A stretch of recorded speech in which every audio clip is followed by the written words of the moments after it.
បាទដើម្បីចូលមុខងារប្រឡងយើងត្រូវទី1យើងចូលទៅក្នុង app ស្នាដបឋម PAP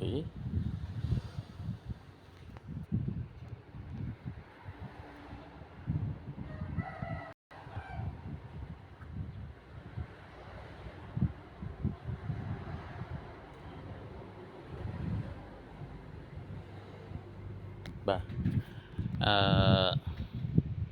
នេះខ្ញុំចូលធម្មតាវិញសិន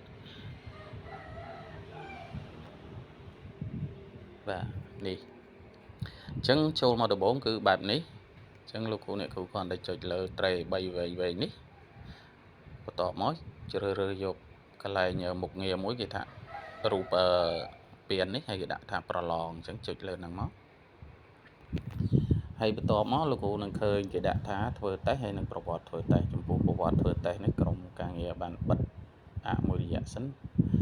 រងចាំប្រហែលជាមួយរយៈទៀតនឹងដាក់ឲ្យដំណើរការវិញហើយកន្លែងមុខងារនេះកន្លែងនេះយើងជ្រើសរើសមុខវិជ្ជាកន្លែងជ្រើសរើសមុខវិជ្ជាហ្នឹងមុនដំបូងវាចេញចែជីអញ្ចឹងណាអញ្ចឹងយើងចុចលើកន្លែងជ្រើសរើសមុខវិជ្ជាហ្នឹងមកហើយឥឡូវយើងចង់ប្រឡងមុខវិជ្ជាអីគេគណិតខ្មែរវិទ្យាសាស្ត្រ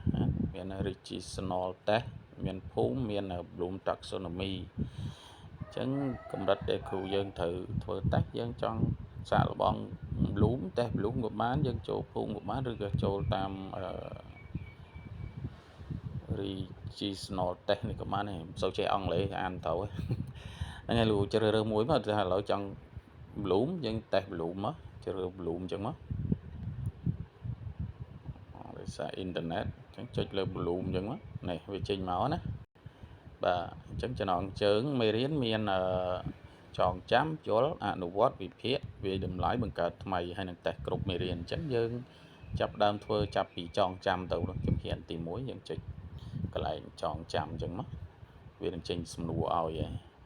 មានទាំងអស់10សំណួរអញ្ចឹងយើងធ្វើតាមហ្នឹងមកចុចបន្ទាប់នោះដល់ពេលចុងក្រោយវាអស់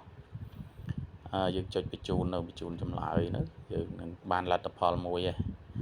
ហើយចំពោះប្រវត្តិធ្វើតេស្តយើងចុចអត់ដំណើរការឬនៅតាមទូរស័ព្ទដៃយើងណាចុចទៅវាមកដើមវិញហ្នឹងហើយមានតែប៉ុណ្្នឹងឯងសម្រាប់ចង់ចូលសាកល្បងសមត្ថភាពខ្លួនឯងអាចធ្វើតាមវិធីនេះបានសូមអរគុណ